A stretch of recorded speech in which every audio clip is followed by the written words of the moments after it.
Salsa, bomba, plena, Catalino Tite Curet Alonso y la afropuertorriqueñidad, todo plasmado en esta gran obra del doctor Héctor Luis Rivera de Jesús, mi invitado hoy en FJ Directo.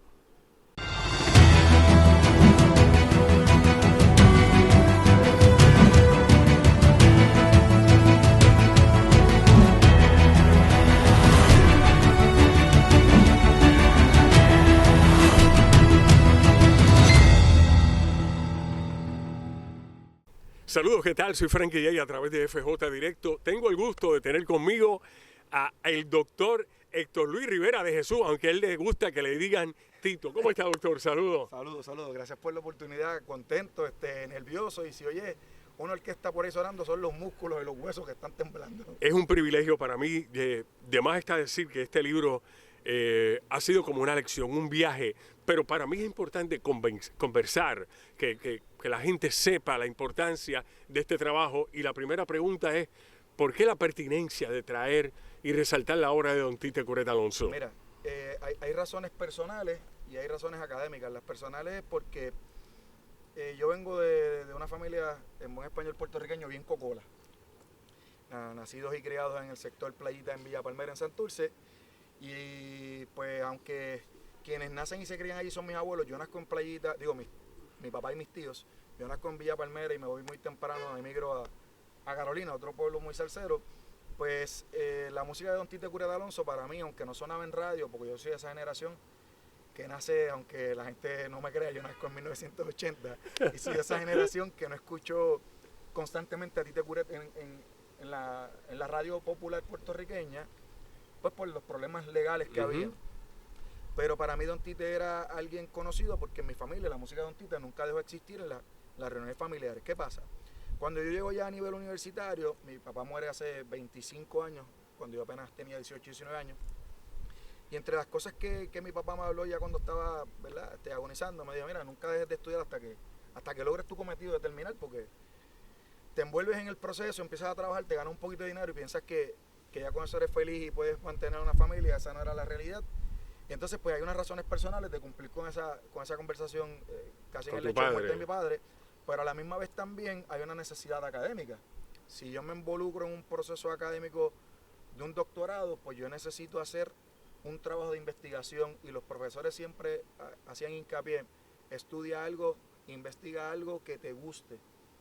Porque si en el camino no te gusta, vas a abandonar el proyecto. Tiene que existir la pasión, porque si no hay pasión, eso es lo que nos prende. Y entonces, originalmente, el proyecto comienza en la maestría. En una conversación de pasillo, dentro de mi ignorancia que es gigante, yo le digo a un profesor, el doctor Pedro Reina, a quien le agradezco, le digo, doctor, yo quiero hacer este trabajo de investigación, yo quiero recopilar la historia de Puerto Rico a través de la salsa. El hombre me miró y me dijo, si te metes ahí no sales nunca, es un callejón sin salida. Y es quien me da el pie forzado, me dice, oye, tú que eres tan salsero, ¿por qué no estudias a don Tite? Y yo, pero eso es posible.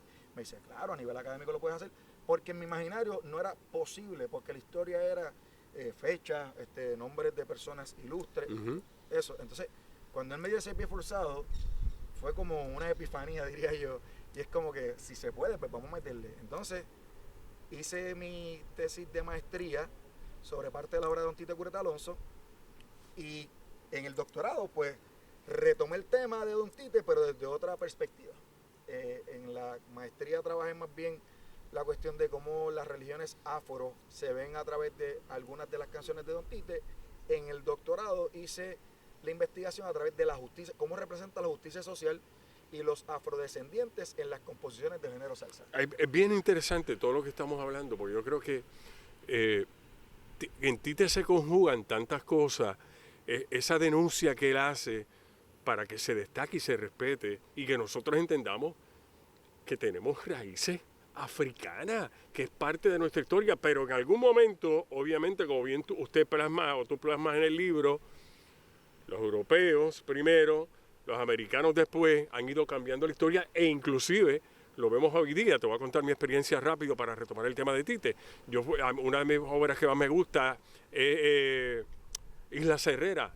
Isla Serrera ya no es parte, no se estudia Isla Serrera, que es algo tan nuestro. Y muchas obras nuestras ya no están disponibles para las nuevas Te generaciones. sorprendería la cantidad de libros, textos que hemos ido perdiendo con el tiempo, la cuestión académica de que nuestros estudiantes tengan contacto con ellos. En el caso, por ejemplo, de los afrodescendientes, en la mayor parte de los libros de historia, una de las cosas que se hace y que se ha perpetuado es que cuando se habla de la población afro en Puerto Rico, se habla simplemente tomando en consideración que fueron esclavizados todos, cuando eso no es una realidad, y se toma simplemente un capítulo, 2 capítulos. O sea, cuando tú vas al proceso colonial español, te dan 5, 6, 7 capítulos, las imágenes son de las personas en aquel momento bien vestidas, con libros, en posiciones de poder. Cuando tú miras las imágenes que tenemos sobre la población afro, siempre están a medio vestir, siempre están en un proceso de esclavitud, subyugados.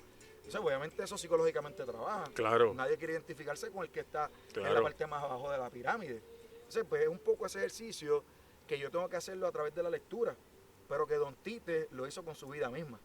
Entonces, por eso para... Porque era un negro. Sí, Era un negro, afropuertorriqueño. vivió en la pobreza, primero en Guayama, y perdona que interrumpa, luego cuando entonces emigra acá a San Juan con su señora madre. Es bien interesante, vivió en lo que decía el Fanguito, Barrio Obrero. Vivió en San Mateo de Cangrejo, y si usted en los años 50, 40 emigró al Barrio Obrero, usted no es una población con poder adquisitivo, porque al Barrio Obrero lo que estaba emigrando era una población pobre que estaba en busca de trabajo. Pero es interesante porque tú describes Barrio Obrero en el libro como el primer poblado negro, donde fueron los negros ahí y se metían allí. San Mateo de Cangrejos fue el primer poblado fundado por negros libertos. Me puedo equivocar, pero entiendo que es en América, que se le dio la oportunidad de ser pueblo.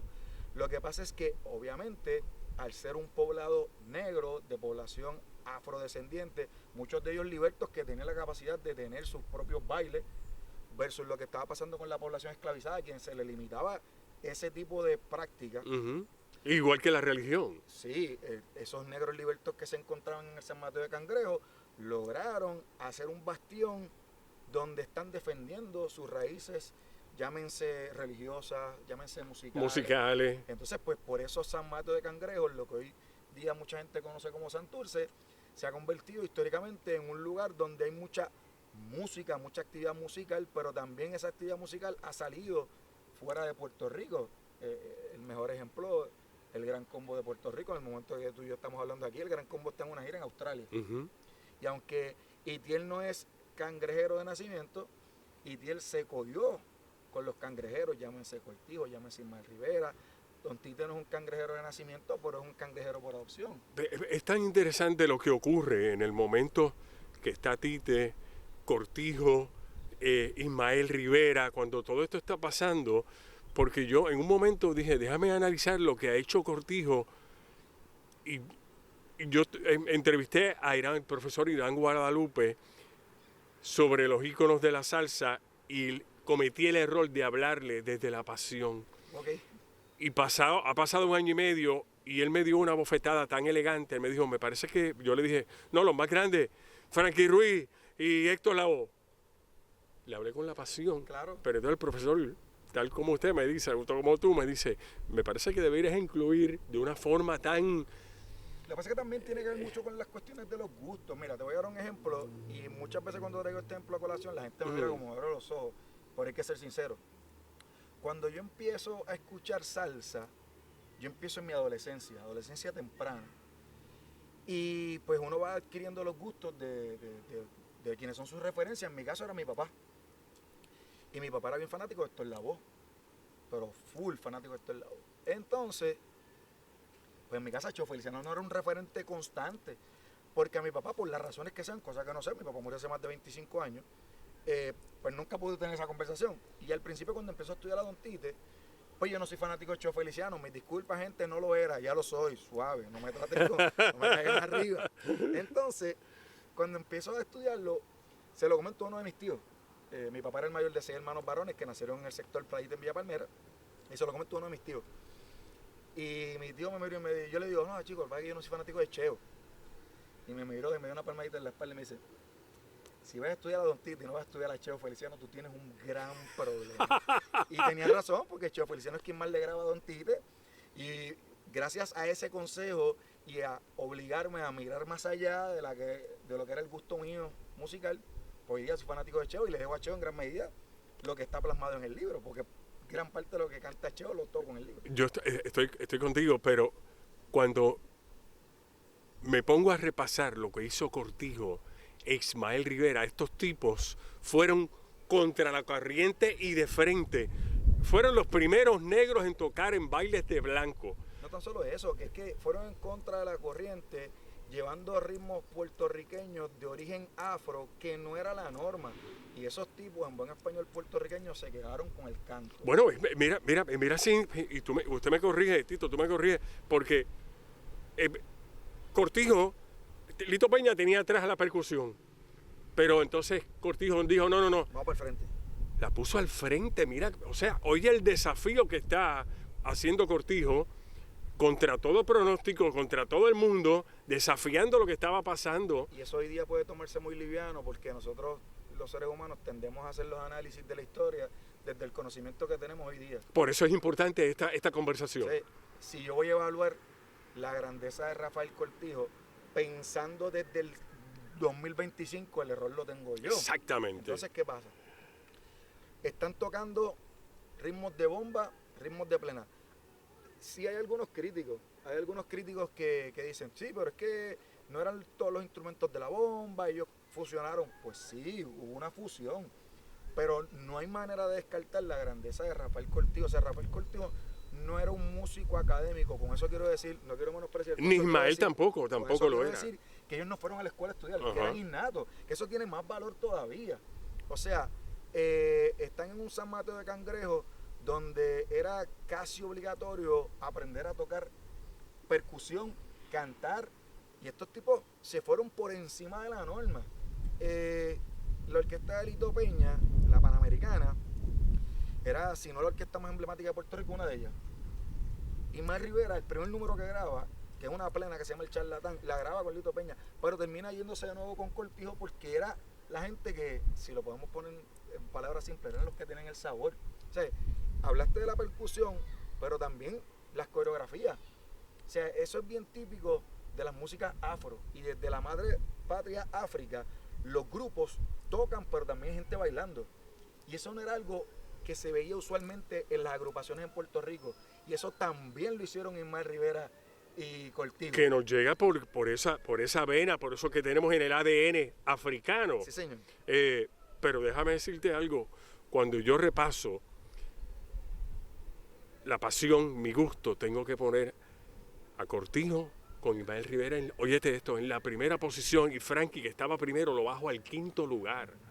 Yo no sé cómo... Con todo el respeto, porque yo sé que Frankie despierta pasiones y este es mi pueblo. Yo creo que tiene que ver con gustos musicales, pero saliéndonos del gusto musical... Exacto, la gente que y de la pasión. La gente que tiene que estar en el tope de lo que nosotros llamamos salsa, y eso... ¿verdad? ¿Cuáles son tus 5? Dime tus 5. Yo no te voy a decir el número en orden. Ajá. Pero tienen que estar Cortijo, Maelo, Cheo Feliciano, Héctor Lavoe, y el quinto ahí me la pones difícil porque hay mucha gente. O sea, por ejemplo, más adelante está un Chamaco Ramírez, está un Malvin Santiago, que fueron gente que guapearon. Está un Tito Allen, que la gente se olvida, está Luis Texiol, que recientemente cumplió años. O sea, estamos hablando de gente brava. Y son músicos que no necesariamente eran músicos académicos.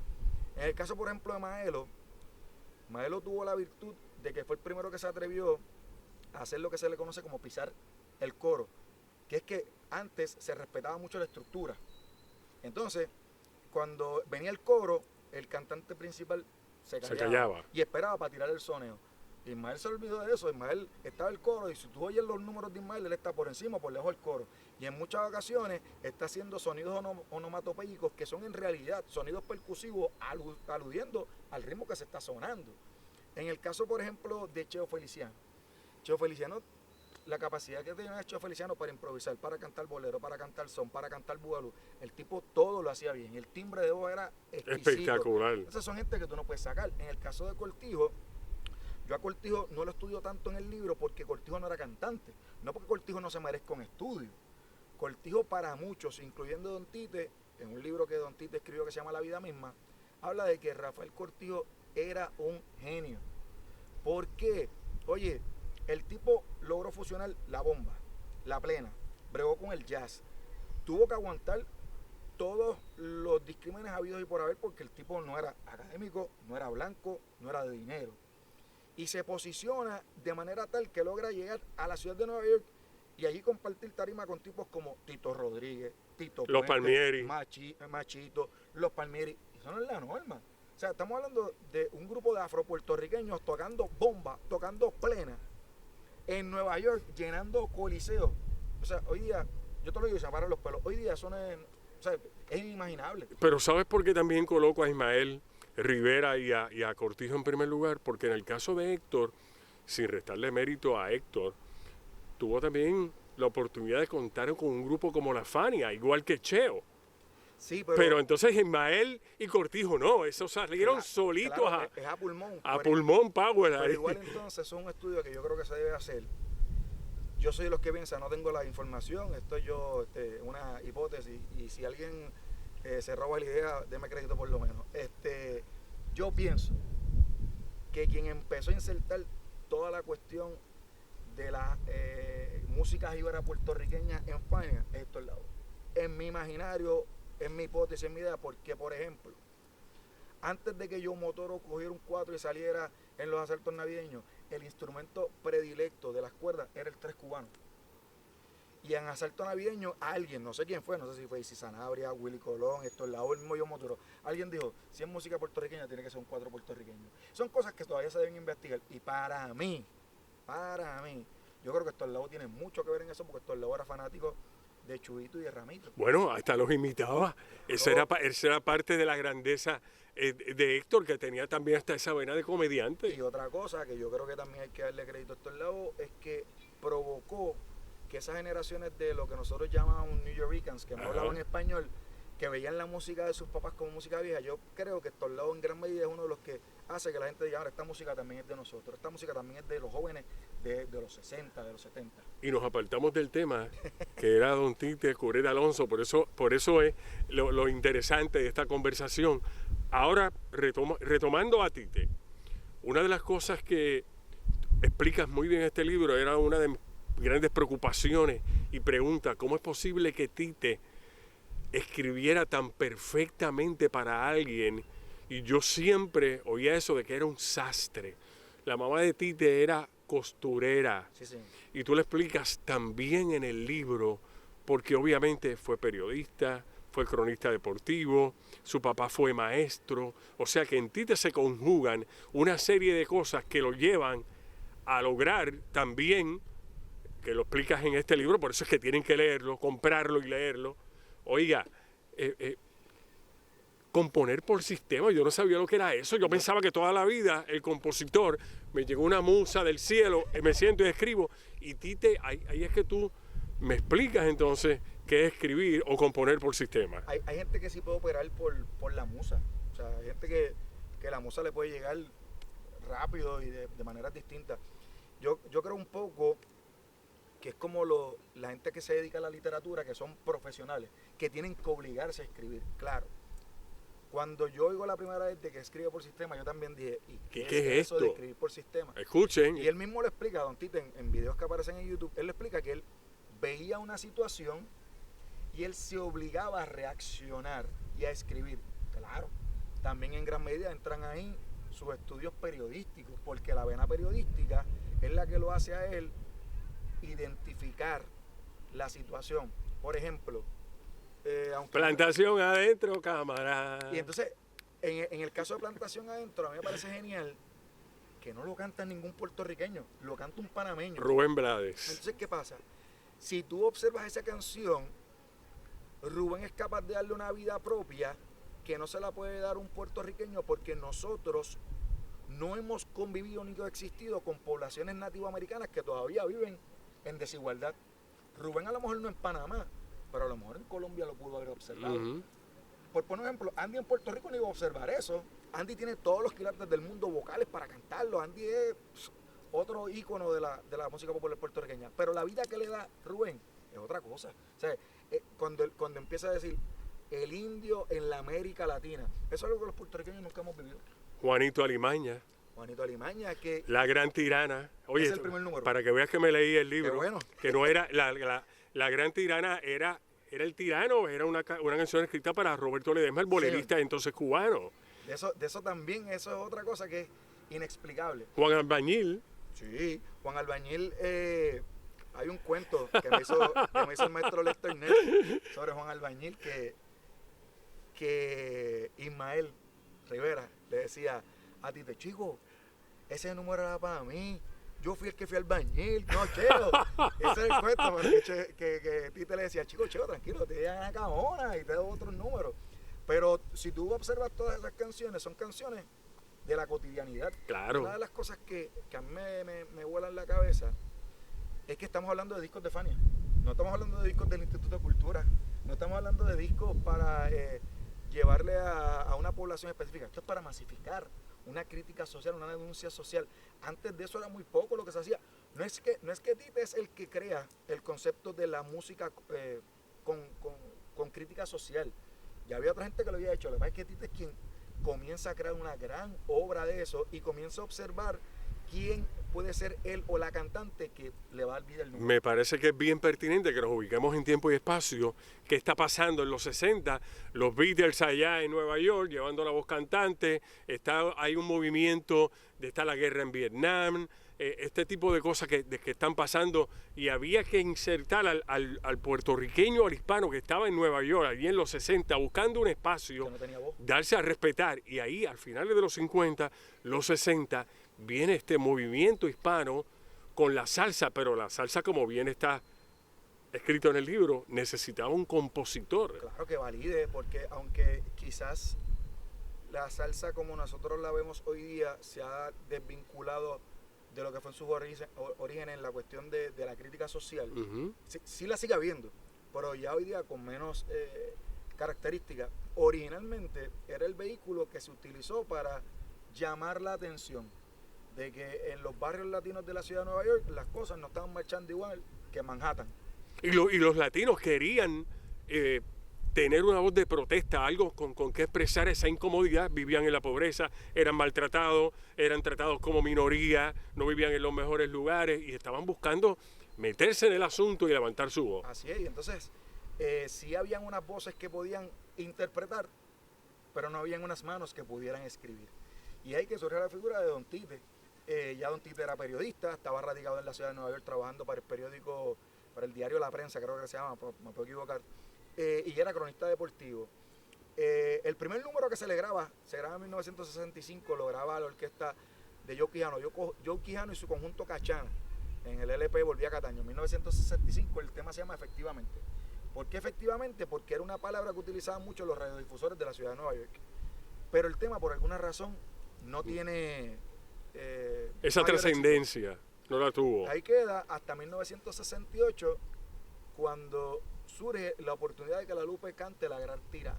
Es irónico porque si lo podemos poner en palabras puertorriqueñas, el tema estaba engavetado. Y en realidad era El Gran Tirano, que era para Roberto Ledesma, que era un bolerista cubano ya con un nombre establecido. Y entonces siempre viene la pregunta, Héctor, pero ¿y qué pasó que no la graba Roberto Ledesma? Pues mira, hay varias teorías. Yo no te puedo decir cuál es con certeza la respuesta correcta, pero hay varias teorías.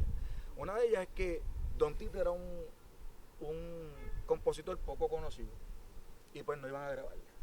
Hay otros que dicen, mira, no, eso no fue así. Lo que pasa es que en aquel momento el disco físico decía que son 10 canciones. Y si son 10 canciones no pueden ser 11 y ya el disco estaba grabado. Pues por eso no se grabó. Lo cierto es que para beneficio y dicha de la Lupe, ese número no lo graba Roberto Ledesma, terminan dándoselo a la Lupe.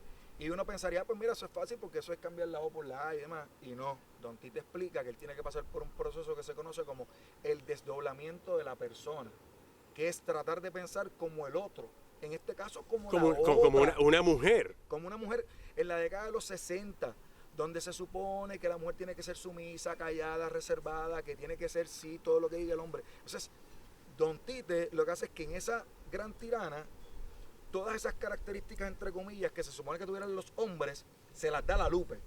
Y es creíble porque la Lupe, tú sabes el desempeño que tenía la Lupe en escena, ella se quitaba las cosas. Tiraba las prendas. Entonces, tener esa, no sé si la palabra podría ser parajería, Ujú. tener los pantalones, la falda bien puesta, Ujú. vamos a cantar de frente, y de que ser esa mujer que en lugar de ser sumisa y aceptar, está condenando, está señalando y está culpando al otro, y eso es romper con el paradigma. Y déjame decirte una cosa, yo creo que Tite la vio venir. Dijo, no, por ahí es que me tengo que meter porque la mujer va a protagonizar un papel en lo que es la salsa. Me parece que hoy día siguen limitadas en la salsa. Tenemos a la India, Mira, Choco Horta, pero no podemos olvidar a Yolanda Rivera. no, Es una gran voz. Yolanda, hay que tenerla. hay unas muchachas que están saliendo nuevas, hay una que se llama Carla María, hay otra que se llama Daniela Alcut, hay Brenda otra- Cristal en su momento. Merari.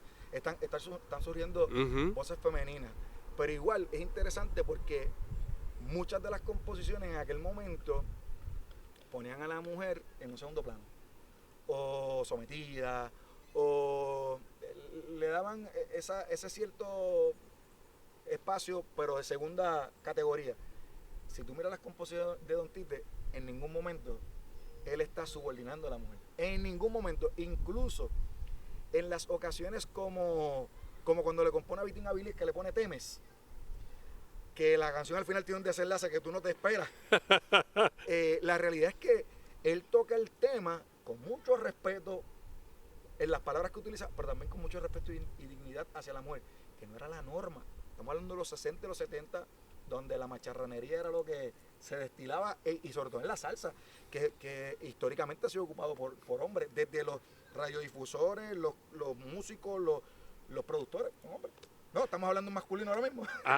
Hay otro tipo de discrimen contra la mujer. Inclusive hablas en el libro que no son ni tan bien pagadas como el hombre. Y te lo dice el padre de 4 mujeres. Espera para allá, ¿ves? O sea, ¿Ah?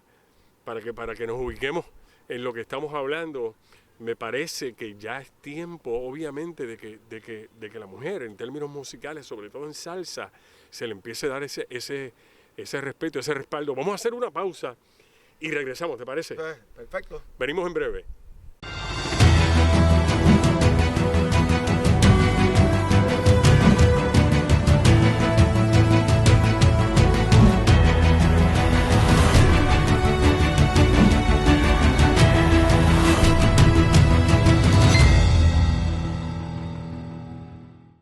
Continuamos a través de FJ Directo, mi conversación con el doctor Héctor Rivera de Jesús y este gran trabajo, Don Tite Curet, voz y razón de la salsa puertorriqueña.